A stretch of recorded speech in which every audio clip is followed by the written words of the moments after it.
Every so often, a movie comes out that's so creative or so successful, it warrants a TV series. From blockbuster hits made into long-running cartoon franchises to indie darlings turned TV oddities, there's a ton of different movies that have turned into TV animated counterparts, and we're here to check them out. Hi, I'm Joe with Channel Frederator, and today we are talking about 9 live-action movies you didn't know became cartoons.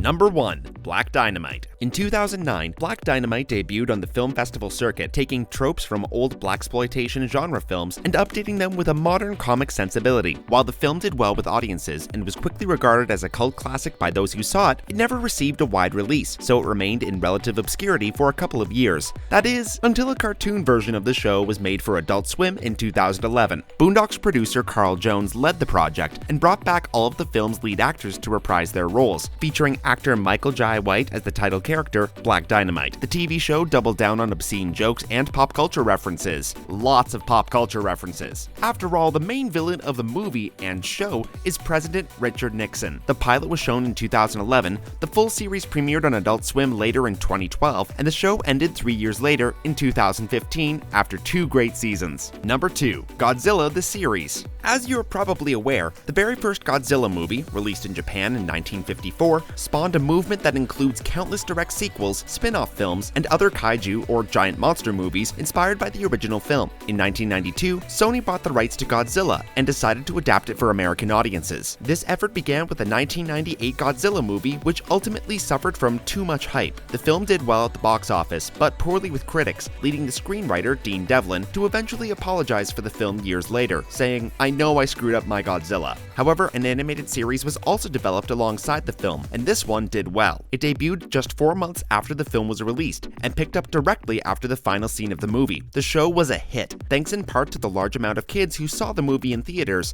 and it ended up being Fox's #1 show in 1998. In spite of its initial success, the show was in competition with Saturday morning shows like Pokemon and Digimon, and couldn't quite keep up. It ended after 2 seasons. Number 3. Clerks, the animated series. Cult classic director Kevin Smith made a big impact on the film world with his micro-budget 1994 film, Clerks, which was shot in the off hours at the video store where Smith actually worked. After it made back over 100 times its budget from its theatrical release, it launched Smith into the pantheon of respected auteur directors. The film not only spawned a sequel which brought us the characters of Jay and Silent Bob, who appear in most Smith films, but it created an entire shared universe named after Smith's production company, the View Askewniverse. While the majority of Smith's shared universe productions are feature films, it also includes a Clerks cartoon series. Clerks, the animated series, was released in 2000, 6 years after the original film. It continued to follow Dante and Randall on their daily work adventures, or non-adventures. The original cast returned with the addition of Alec Baldwin playing Leonardo. Thank you for accepting my invitation.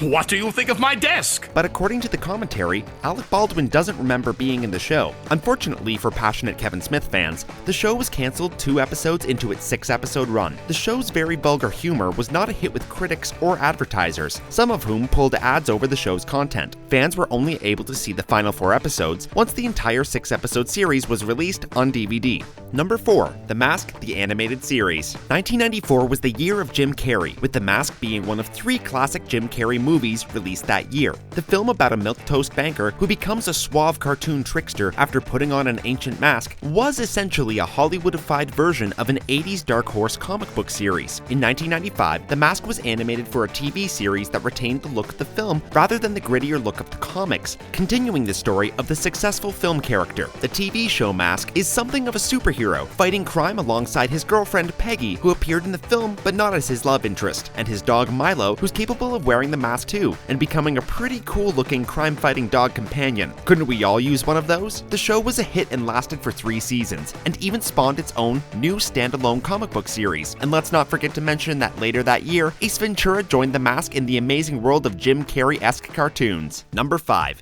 Napoleon Dynamite. Like Clerks before it, Napoleon Dynamite was a huge indie movie success story, made on a small budget before becoming a huge blockbuster success, and briefly launching star Jon Heder into comedy stardom. It took 8 years for the characters from the film to appear once again in the 2012 animated Napoleon Dynamite series, with all of the movie's primary actors voicing their characters once again. According to director Jared Hess, the idea for a continuation of the film's story was being considered at the time it was being filmed, with the discussions of an animated series sequel sequel beginning 2 years before it was eventually released. It followed Napoleon's awkward life in Idaho after Pedro's election, but before Kip gets married. The show aired during Fox's animation block, and even hired some talent from their network companion show, The Simpsons, to work in its writer's room. However, the show was but a shadow of the original film, and was poorly received by critics, ultimately lasting for a short 6-episode season.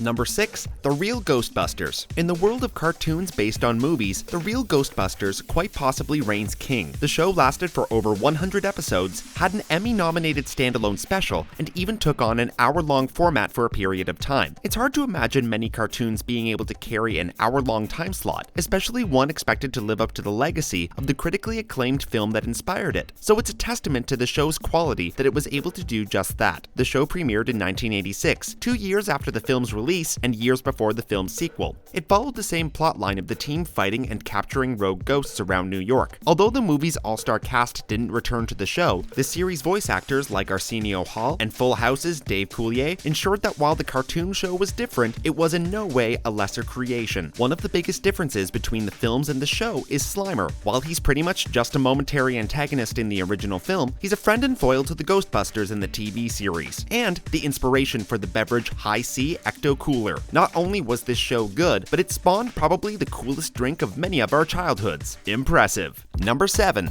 Beetlejuice. Practically any of Tim Burton's films would be fit for a cartoon adaptation, so it's no wonder Beetlejuice, one of Burton's earliest successes, was loosely adapted into a cartoon series just 1 year after its release. In order to translate the film into a serial format, the Beetlejuice character is not an antagonist like in the movie, but more of an anti-hero, and best friend to goth girl Lydia Dietz, the main character of the film. The episodic format follows Lydia's adventures in the real world and Beetlejuice's exploits in the Netherworld, which is the dark universe that appears in the film, expanded to fit the wider scope of the show. The series also included CGI shorts, an impressive rarity at the time. The show was made for both ABC in 1989 and later for Fox Kids in 1991, and they aired concurrently on both networks, with some subtle differences between each network's approaches to its subject matter. Essentially, the Fox version was less lesson-oriented and had a broader, less family-friendly approach to humor. The show lasted for 4 seasons, with 94 episodes in total between the two networks, and won an Emmy for Outstanding Animated Program in 1990. Number 8.